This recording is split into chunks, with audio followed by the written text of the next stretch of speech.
Recimo tudi sindikatom, da jih imamo dovolj, da če ne delajo za narod, potem ni potrebno, da sploh so. To je skrajni čas.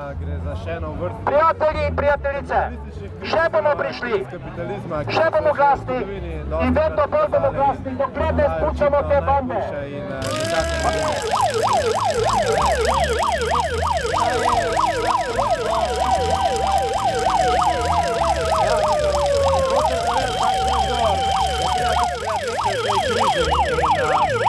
Jasno je, da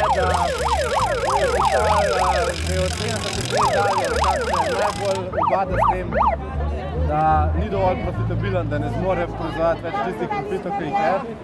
In v tistem obdobju je bila možna neka socialna država blagostanja, kasneje je pa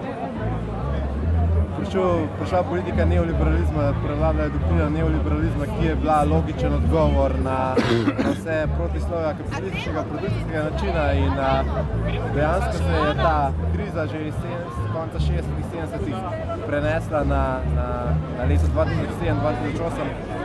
in še zdaj traja. In ta kriza se skuša reševati, kako se vse krize skuša reševati. To pomeni zelo jasno nižanje stroškov za kapital, torej nižanje delovne sile, nižanje posrednih in neposrednih stroškov za kapital, torej davkov, ustvarjanje čim boljših pogojev za akumulacijo kapitala in to pomeni privatizacijo teh trgov, oziroma privatizacijo storitev, ki niso tržne, torej šolstvo, zdravstvo in tako naprej, kjer pač kapital mora parazitirati, kot sem prej rekel, ne zmore več v produkciji si zagotoviti dovolj visokih profitov in to je ta analiza. Jasno je pa, da je rešitev za to samo socialistična, torej da se z nekimi gradualnimi ukrepi skušamo